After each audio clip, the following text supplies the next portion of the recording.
Good morning children, welcome to Praveen tutorial. आज class 10 की बारी है। अरिथमेटिक प्रोग्रेशंस का जो इम्पोर्टेंट एंड प्रोबेबल क्वेश्चंस चल रहा था उसी का अगला क्वेश्चन मैं लेके आया हूँ। इससे पहले an निकालने वाली बात थी, अब sn निकालने वाली बात है। sn का मतलब होता है सम ऑफ n टर्म्स। अब देखिए क्वेश्चन क्या है और करना कैसे है। क्वेश्चन है कि find the sum of the AP 1/15, 1/12, 1/10 dot dot to 11 terms. अब इसमें सॉल्यूशन में क्या करना होगा, थोड़ा ध्यान दीजिएगा।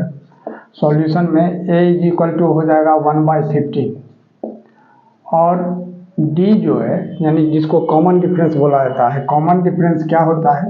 Second term minus first term, यानी a2 माइनस a1। तो a2 की जगह हो जाएगा 1/12 अब माइनस 1/15। अब 12 और 15 का अगर हम LCM लेते हैं तो कितना होता है 60, और 60 में 12 से डिवाइड करेंगे तो 5 होगा। 5 1 जा 5, और फिर 60 में 15 से डिवाइड करेंगे 15 4 जा 60 या 4 1 जा 4, यानी कितना हो गया 1/60। यह क्या निकला D। अब इसके बाद n दिया हुआ कितना 211 टर्म्स, मतलब n 11 हो गया। अब क्या निकालना है Sn, यानी S11 निकालना है। अब गौर कीजिए फार्मूला क्या होता है। सबसे पहले फार्मूला पर गौर करना है। Sn इज इक्वल टू होता है n/2 2a plus n-1 into D. थोड़ा सा ध्यान दीजिएगा, फार्मूला मस्ट है। फार्मूला याद नहीं रहेगा एग्जामिनेशन हॉल में बहुत अफसोस होगा। यदि फार्मूला याद रहता तो क्वेश्चन सॉल्व हो जाता, लेकिन एग्जामिनेशन हॉल में कोई हेल्प करने वाला नहीं है। इसलिए सेल्फ डिपेंडेंट बनिए, फार्मूला खुद याद रखिए। तो Sn, n के जगह यहाँ क्या हो जाएगा 11, क्योंकि n 11 दिया हुआ है। यहाँ हो जाएगा 11/2 और इधर हो जाएगा 2 इंटू a के जगह कितना होगा 1/15, अब प्लस n के जगह फिर 11 अब -1 और d के जगह क्या हो जाएगा 1/60, ये जो निकला है 1/60। फिर इसके बाद क्या करना है, यहाँ 11/2 और यहाँ 2 को 1 से मल्टीप्लाई करेंगे तो क्या होगा 2, तो 2/15 प्लस फिर 11 -1 कितना हो जाएगा 10 इंटू 1/60। अब गौर कीजिए, अब 0 0 कैंसिल हो जाएगा, यानी कितना हो गया 1/6 हो गया।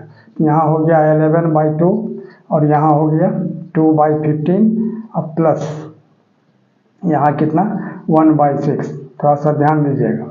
अब यहाँ 11/2 और यहाँ 15 और 6 का एलसीएम क्या हो जाएगा 30, और 30 में 15 से डिवाइड करेंगे तो कितना होगा 15 2 जा 30 या 2 2 जा 4, और यहाँ क्या होगा 30 में 6 से डिवाइड करेंगे 6 5 जा 30 और 5 1 जा 5, यानी कितना होगा 11/2 इंटू 9/30।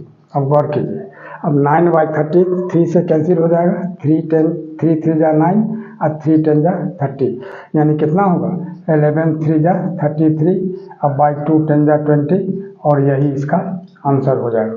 अगला क्वेश्चन देखिए, find the sum of the AP -5 plus -8 plus -11 plus dot dot plus -230। Sum ही निकालना है, लेकिन इसका कुछ अलग है, इसमें n नहीं दिया हुआ है। तो सबसे पहले इससे n हमको निकालना होगा। यह हो गया लास्ट टर्म। लास्ट टर्म को an भी बोला जाता है, tn भी बोला जाता है और l भी बोला जाता है। तो अब गौर कीजिए, सबसे पहले an इज इक्वल टू कितना है -230। तो an से पहले n निकालना है। तो n का फार्मूला क्या होता है a plus n-1 into d is equal to कितना -230। अब a यहाँ क्या होगा फर्स्ट टर्म यानी -5, अब प्लस n तो n ही रहेगा क्योंकि निकालना है -1, और d क्या हो जाएगा -8 -5। थोड़ा सा ध्यान दीजिएगा। तो d इज इक्वल टू होगा कितना, पहले निकाल दीजिए -8 -5, यानी कितना -8 -+ यानी -3 हो जाएगा। यानी क्या हो जाएगा यहाँ -3 इज इक्वल टू -230। अब फिर क्या होगा, आगे बढ़िए, यहाँ n-1 into -3 is equal to कितना होगा -230, और ये -5 जो है इधर आके क्या होगा +5, यानी क्या होगा n-1 into -30 is equal to -225। क्यों? क्योंकि 230 इज ग्रेटर, नेगेटिव ग्रेटर है इससे नेगेटिव का साइन होगा। तो n-1 इज इक्वल टू कितना होगा, अब गौर कीजिए -225 डिवाइडेड बाई -3, क्योंकि -3 यहाँ मल्टीप्लाई है, इधर आके डिवाइड होगा, माइनस माइनस कैंसिल, अब 3 से इसको कैंसिल करते हैं 75 हो जाएगा। Therefore n is equal to कितना होगा 75 अब +1 यानी कितना 76, यानी n आपका निकल गया 76। अब Sn निकालना है, अब थोड़ा सा ध्यान दीजिए। तो Sn का फार्मूला क्या होता है n/2, और जब लास्ट टर्म दिया हुआ रहे तो सिर्फ a प्लस l कर देना है, l यानी लास्ट टर्म, यही l हो गया। l भी बोल सकते हैं, n भी बोल सकते हैं, कहीं कहीं tn भी बोला जाता है, यानी कैपिटल T अब बगल में नीचे छोटा n स्मॉल n, tn भी बोला जाता है, इसके लिए घबराना नहीं है। अब Sn, तो n के जगह यहाँ क्या होगा 76 इज इक्वल टू 76/2, यहाँ a फर्स्ट टर्म कितना है -5, अब प्लस l कितना है -230, ठीक है। तब S76 is equal to 76/2 -5 plus -230। अब देखिए यहाँ क्या होगा, यहाँ है जो S76 इज इक्वल टू 76/2, यहाँ हो जाएगा -5 और -230। अब क्या करना है, इसको कैंसिल करेंगे तो 38 2 76 हो जाएगा, और 38 इंटू -235। अब इसको यदि हम मल्टीप्लाई करते हैं, अब थोड़ा सा रफ में इसको मल्टीप्लाई करके देख लीजिए, कंफर्म हो जाइएगा कि -235 है।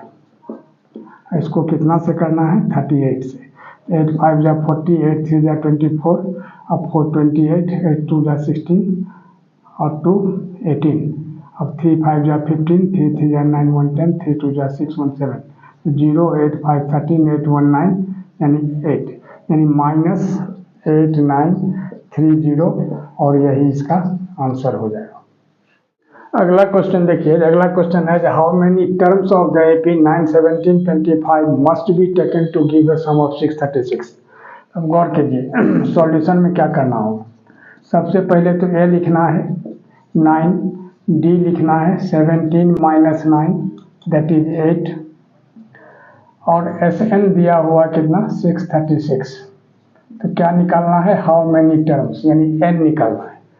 तो Sn इज इक्वल टू सबसे पहले लिखना होगा कितना 636, और Sn का जो फार्मूला होता है यहाँ बैठा देना है n/2 2a plus n-1 into d is equal to कितना 636। अब गौर कीजिए, अब n/2 तो n/2 ही रहेगा, यहाँ 2 इंटू a के जगह कितना होगा 9, अब प्लस n-1 और d के जगह कितना हो जाएगा 8 इज इक्वल टू कितना 636। अब थोड़ा सा गौर करना है n/2, अब इसमें 2 है, यहाँ 8 में भी 2 है, 2 4 जा 8, 2 दोनों में अगर हम कॉमन ले लेते हैं तो थोड़ा हल्का हो जाएगा। यहाँ क्या होगा 9 प्लस n-1 इंटू 4, यहाँ 4 क्यों हुआ क्योंकि 2 कॉमन ले लिया गया। अब यहाँ क्या हो जाएगा 636, अब 2 1 जा 2, ये कैंसिल हो गया। अब गौर कीजिए n, अब यहाँ हो जाएगा 9 प्लस, अब 4 को n से मल्टीप्लाई करेंगे तो 4n, अब 4 को 1 से करेंगे तो -4 इज इक्वल टू कितना 636। अब क्या करना है, तो अब गौर कीजिए, तो n और यहाँ हो जाएगा 4n, और 9 में से 4 अगर हम माइनस करते हैं तो क्या होता है +5 इज इक्वल टू 636। अब आइए आगे, अब यहाँ क्या होगा 4n को n से मल्टीप्लाई करेंगे तो 4n स्क्वायर, और 5 को n से कर देंगे तो कितना होगा +5n, और यह 636 जो है इक्वल के राइट साइड में है, इसको अगर हम लेफ्ट साइड लाते हैं तो -636 हो जाएगा इज इक्वल टू कितना 0। अब आइए splitting the middle term factorization जो मेथड होता है, जो मिडिल टर्म को स्प्लिट करके और इसके बाद माइनस करके 5 लाना है, तो सबसे पहले क्या करना होगा, जिस कांस्टेंट टर्म को और n स्क्वायर के कोफिशिएंट को दोनों को मल्टीप्लाई किया जाता है। तो आइए रफ में मल्टीप्लाई करते हैं, तो यानी क्या करना है, जो 636 को मल्टीप्लाई करना है कितना से 4 से, तो कितना होगा 4 6 जा 24, अब 4 3 जा 12 और 2 14, अब 4 6 जा 24 और 1 25। अब 2 5 4 4 को फैक्टराइज करना है तो 2 से कितना होगा 1 2 7 2, फिर 2 से करते हैं तो 636, और फिर 2 से करते हैं तो कितना होगा, 2 3 जा 6 और 2 1 जा 2, 318। अब फिर 2 से करते हैं तो कितना होगा 159, और ये 3 से करते हैं तो यहाँ क्या होगा 53। अब थोड़ा ध्यान दीजिए, 2 2 जा 4, 2 जा 8, 2 जा 16, 3 जा 48, यानी यहाँ से यहाँ तक आ गया 48 और यह हो गया 53। 53 को 48 से मल्टीप्लाई करेंगे तो कितना होगा, मैंने 2544, और 53 में 48 माइनस कर देंगे तो क्या आ जाएगा 5। तो यहाँ हो जाएगा 4n स्क्वायर प्लस 53 और माइनस 48, और यहाँ हो जाएगा n minus 636 is equal to 0। अब यहाँ क्या होगा 4n स्क्वायर और प्लस 53 को n से मल्टीप्लाई करेंगे तो 53n और माइनस 48n और माइनस 636 इज इक्वल टू 0।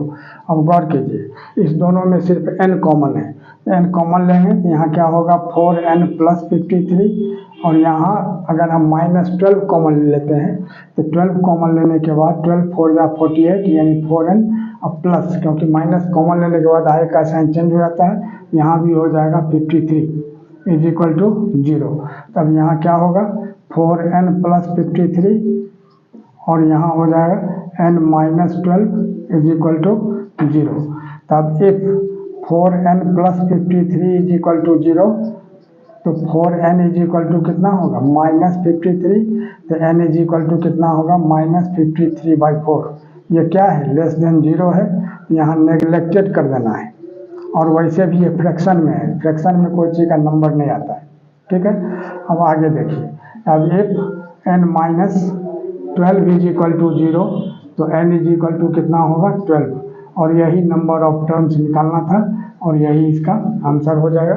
इसी तरह का इम्पोर्टेंट क्वेश्चन का सीरीज हमारे बीच चलता रहे, इसके लिए आप लोग लाइक शेयर और सब्सक्राइब जरूर करें। धन्यवाद।